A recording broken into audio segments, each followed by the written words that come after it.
ஓம் சக்தி. உலகமெல்லாம் சக்திநெறி ஓங்க வேண்டும். ஒவ்வொருவர் மனக்குறையும் நீங்க வேண்டும். பிப்ரவரி 1990 மாதம் 16ஆம் நாள் வழக்கம் போல அன்னைக்கு வழிபாடு செய்து கொண்டிருந்தோம். எங்கள் மன்றத்திற்கு வருகிற சக்தி ஒருவர், அவருக்கு கை கால்கள் ஊனம், அது மட்டுமல்ல சரியாகப் பேச முடியாத நிலையில் இருந்தார்.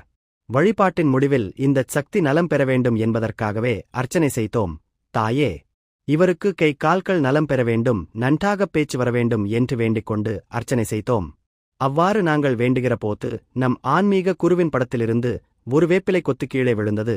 எங்கள் அர்ச்சனைக்கும் வேண்டுதலுக்கும் அன்னை செவி சாய்த்து விட்டதாக எண்ணி மகிழ்ந்தோம். அந்தச் சக்தியும் கண்ணீர் மல்க, தாயே, எனக்கு கை கால்கள் நன்றாக வரவேண்டும், நன்றாகப் பேச்சு வரவேண்டும் என்று மானசீகமாக வேண்டிக் கொண்டார். பின்னர் சில நாட்கள் கழித்து மற்றவரெல்லாம் ஆச்சரியப்படும்படி குணமடைந்தார்.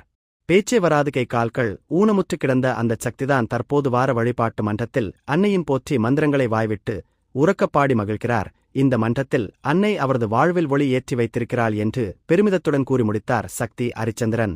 பிள்ளை பேரில்லாதவர்கள், தீராத நோய் கொண்டவர்கள், பழங்காலத்தில் மூர்த்தி தலம் தீர்த்தம் என்று யாத்திரை சென்று கோயில் குளம் சுற்றி வந்து இறைவனை வேண்டுவார்கள். இன்றைக்கு அன்னை இந்த அவதார காலத்தில் வார வழிபாட்டு மன்றங்கள் மூலம் மக்கள் குறை தீர்த்து வருகிறாள். ஓம் சக்தி.